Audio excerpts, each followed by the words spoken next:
here again from PARCO Studio in San Francisco. Today I want to talk a little bit about the permissions process when it comes to building a new home. So we've in the past few weeks been talking a bit about the home that we're intending to build in Marin County here in California. We're in the design process on that project, but there's a lot of permissions that we need to go through as well. And these typically fall into two categories. I think of it as building department permissions and planning department permissions. Now, it's usually more nuanced than that because under planning, you have a whole bunch of departments who want to have say at that stage of the process.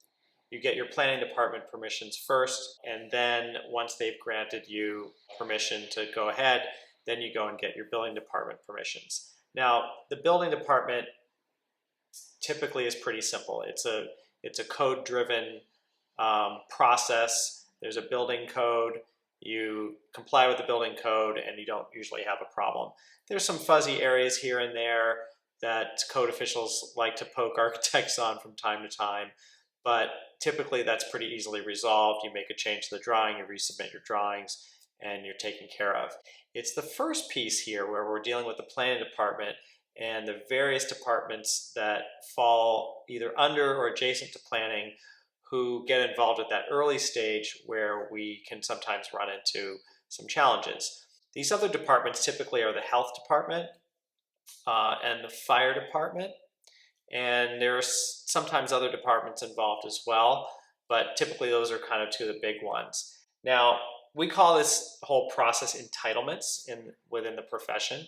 Again, this is just we're getting permissions granted to us by these jurisdictional agencies, and we can't get to the next hoop or hurdle until we've handled the first one. And so again, planning tends to be the first one that we tackle. As I said, the building department is pretty code-driven. Planning department is also code-driven, but in certain parts of the country, especially here in California, where we're in a very litigious environment, let's just say, things can get fuzzy. On the East Coast of the United States, you have a planning code and you have what they call as of rights, right to build as long as you stay within the certain parameters of that planning code, no one can bother you. Here in California, it's a bit different.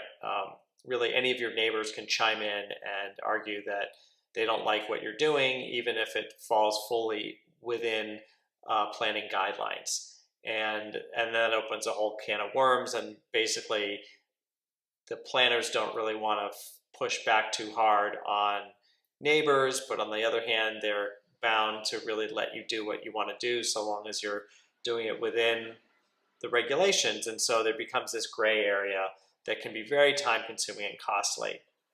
Essentially, you're caught up in bureaucracy. And the trick is, how do you navigate that bureaucracy? Because it's not going away. And I think persistence is really one of the key factors. Keeping a cool head is another key factor, because you may need to go back and ask for permission to do something over and over and over again. In the past several months, we've been told by planners that we need what's called a certificate of compliance. This is a process by which the county does a bunch of research. They do an entire chain of title report that shows every single owner of the parcel of land since its formation, which in the case of our particular property is 1913. That's a costly process to find all those records. And then what happens is you hand those records over to the county and they charge you $4,000 and take a number of months to go and verify that what you gave them is true. We didn't want to go through this process, and according to our interpretation, we didn't really need to go through this process. We have instead a map that was created in 1913, signed off by the county of Marin, and as a result, we have what the state calls a legal lot of record.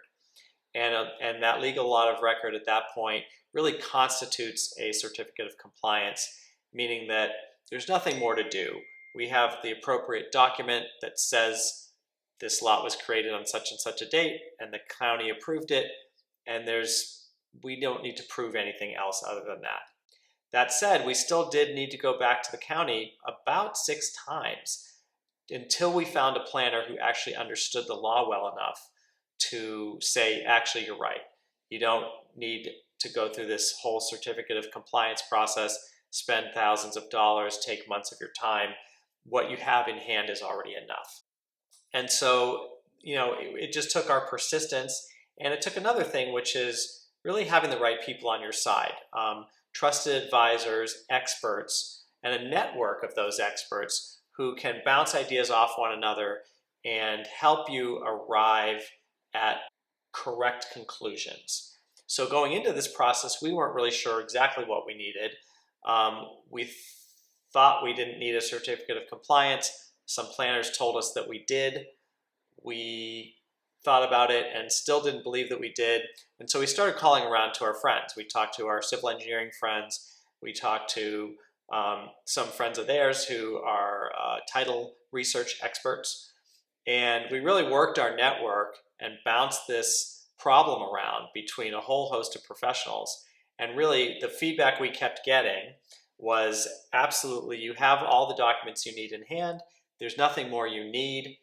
All you need to do is take this to the county and they will let you build on this land per what's called the California State Subdivision Map Act.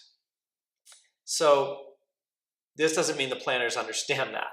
And so we still had to go back and eventually find a planner who had enough experience that they knew we were right in this instance. Now, what we're going to do when we go to submit our drawings, we're taking all these documents that we've found, which really were part of our research in doing due diligence on this property anyway. And we're going to take all these drawings and basically paste them up on our large architectural sheets so that when we submit for our building permit, we have all of this kind of precursor information that shows the county that we're allowed to build here, there's nothing in our way, just check the box and move on.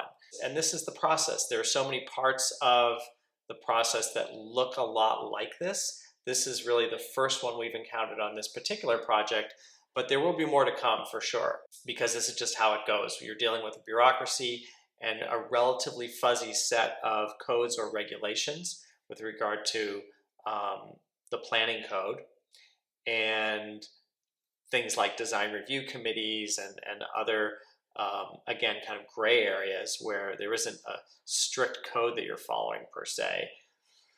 And so we've got more of these kinds of processes to go through, but it's always the same story. You line up your experts, you work the problem, and then you're persistent until you get what you need. And you do all of this with the utmost politeness and kindness and patience, and you just keep coming back over and over again until you get what you want. And you don't always get what you want, but most of the time, if you follow these few rules, you can get things to go your way, unless you're way off base, had a proposal in the first place which wasn't really appropriate. So we're about to embark on the next phase of our process. We're having an arborist come out to the property next week, and they're going to help us understand what's going on with these Douglas fir trees and the root systems of those trees on the property. We may need to do some trenching in order to really identify what the roots are doing, and that's going to really help us figure out where the extents of our house can be on that property without doing damage to those trees. But this was a big win this week, getting through to the county finally after many attempts, and finally speaking with someone who understood both the county law and the state law enough. Again, we came armed with ammunition, with big smiles on our faces, and just helped them kind of walk through the issue. And so we're feeling that this is a big win.